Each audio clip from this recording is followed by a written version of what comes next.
अमरावती में नवनीत राणा क्या बोल रही है वो भी सुन लेते हैं। जो जिंदगी में है, जो मोदी जी, अटल बिहारी वाजपेयी जी, हमारे देश के सुषमा स्वराज जी जिस तरीके से देश के प्रति योगदान, अमित शाह जी योगदान दे रहे हैं, वो पॉजिटिवनेस मेरे में है। और मैदान है, हर कोई लड़ सकता है। सब कुछ का मामला है, ओबीसी आरक्षण का मामला है, आप कैसे देखते हैं इन सारे मामलों को जो चुनाव प्रचार में अब तक रहे? मैं आपको इतना ही बता सकती हूँ, एक 52 वर्ष के राहुल गांधी जी से लोग यही एक्सपेक्ट कर सकते हैं कि इस देश का जितना भी संवैधानिक हक इस देश के नागरिकों को मिला है वो छीनने की बात राहुल गांधी जी कर रहे हैं। खून पसीने की कमाई से महिलाएं अपना घर, संपत्ति, अपनी आने वाला भविष्य बच्चों का सिक्योर करती हैं, वो लेने की बात राहुल गांधी जी कर रहे हैं। तो मुझे लगता है इस देश की महिलाओं को मैं इतना ही कहना चाहूँगी, इस देश में उनका भाई नरेंद्र मोदी जी उनके साथ हैं, उनका परिवार का सदस्य रहकर वो अमरावती से अशोक चव्हाण नजर आ रहे हैं। उधर अशोक चव्हाण वहां वोट देने पहुंचे हैं, बीजेपी में आए हैं और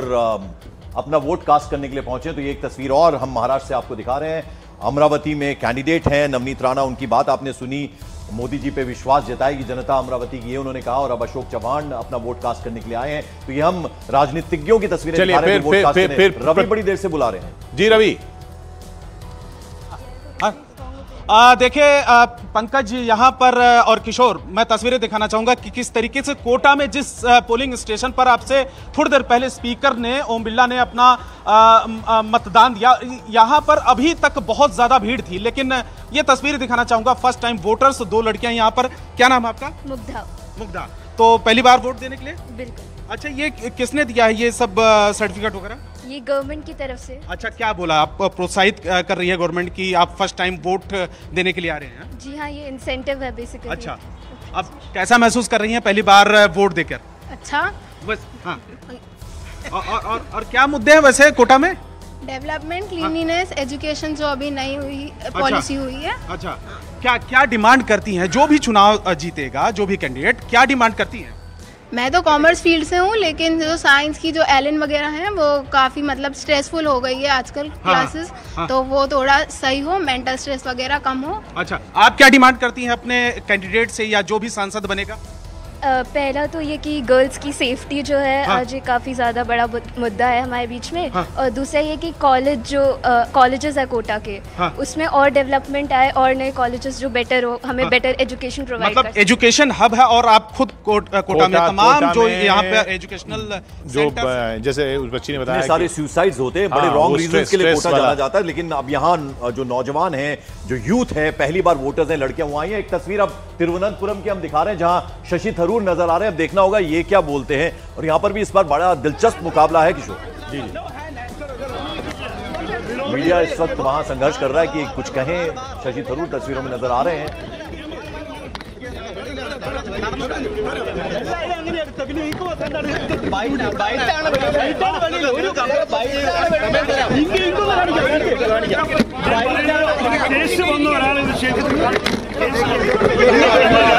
वहां पर अब जैसे शशि थरूर कुछ बोलते हैं वो हम बात करेंगे। लेकिन यहाँ विवेक जी, ये एक दिलचस्प बात, जो बात दिलचस्प क्या है, काफी एक आकलन जो काफी दिनों से आ रहा है और अभी प्रतीक ने भी उसकी ओर जिक्र किया। इससे पहले सतीश जी भी वही बात कह रहे थे कि ये एक लोकसभा चुनाव नहीं है, ये 543 चुनाव हो रहे हैं। हर सीट पर चुनाव अलग हो रहा है और हर सीट पर चुनाव अलग होना विपक्ष के लिए उम्मीद जगाता है। देखिए, कई बार चुनाव एक तरफा हो जाता है। जैसे मिसेस इंदिरा गांधी के असैसिनेशन के बाद एक तरफा चुनाव हो गया था, एक वेव थी, आक्रोश था लोगों के मन में, सिंपैथी फैक्टर था, 400 के ऊपर सीटें कांग्रेस की आई थी। कई बार वेव्स होती हैं और नेता उसमें चुने जाते हैं। इस बार का चुनाव ऐसा नहीं है। इस बार के चुनाव में seat to seat, constituency to constituency fight रहेगी। लोगों के अंदर भी कॉन्स्टिट्यूएंसी टू कॉन्स्टिट्यूएंसी फाइट रहेगी। तभी मैं कह रहा हूं कि तब उसमें तो विपक्ष के चांस ज्यादा, विपक्ष को उम्मीद ज्यादा हो सकती है।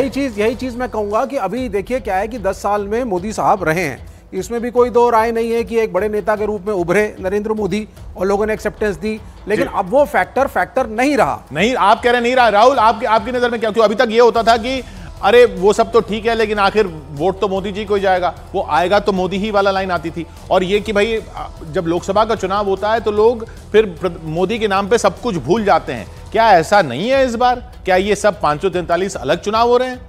देखिए, आप नरेंद्र मोदी, प्रधानमंत्री नरेंद्र मोदी के खिलाफ क्या मतलब फैक्टर है? अगर उनको एज ए व्यक्ति लें तो क्या वो सबसे बड़े नेता नहीं है इस देश के?